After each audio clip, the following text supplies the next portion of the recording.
আজকে চলে গিয়েছিলাম একটি ছোটোখাটোভাবে আয়োজিত গৃহপ্রবেশ অনুষ্ঠান বাড়িতে। প্রথমে গিয়েই কিছুক্ষণ থাকার পরে বসে পড়েছিলাম খেতে। প্রথমেই দিয়ে দিয়েছিল ছোলার ডাল, আর তার সাথে দিয়েছিল লুচি। ছোলার ডাল কিন্তু আমরা সাধারণত খেয়েছি সামান্য মিষ্টি মিষ্টি, কিন্তু এই ছোলার ডালটা একদমই মিষ্টি ছিল না, এর মধ্যে ঝালের পরিমাণটা ছিল একটু বেশি।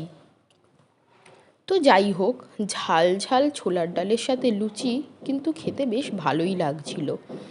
ছোলার ডাল আর লুচি খাওয়ার পর শেষ করার পরেই দিয়ে দিয়েছিল কাশ্মীরি আলুর দম। কাশ্মীরি আলুর দমটাও খেতে কিন্তু লাগছিল অসাধারণ।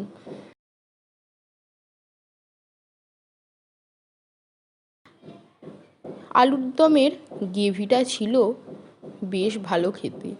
আলুর দমটা খুব একটা মিষ্টিও নয়, আবার খুব একটা ঝালও নয়। যেহেতু দই দেওয়া ছিল, তাই হালকা একটু মিষ্টির ভাব ছিলই। তো আলুর দমটাও খেতে হয়েছিল বেশ। লুচি আর আলুর দম খাওয়ার পরে আমি তো আরও দুটো লুচি আর একটু আলুর দম নিয়েছিলাম। তো এইভাবে খাওয়া দাওয়া করার পরে আলুর দম আর লুচি শেষ করার পরে দিয়ে দিয়েছিল কাঁচা আমের চাটনি। সাধারণত আমরা অনেক অনুষ্ঠান বাড়িতেই এই কাঁচা আমের চাটনিটি খেয়ে থাকি। কাঁচা আমের চাটনিও কিন্তু খেতে হয়েছিল ভালোই। আর তার সাথে খাওয়ার জন্য দিয়ে দিয়েছিল পাঁপড় ভাজা। আমার আবার ওই গোল পাঁপড়ের থেকে বেশ ভালো লাগে এই রকম টাইপের পাঁপড়, ব্যাট পাঁপড় বা নলিন যে পাঁপড়গুলো বলে সেই রকম পাঁপড়।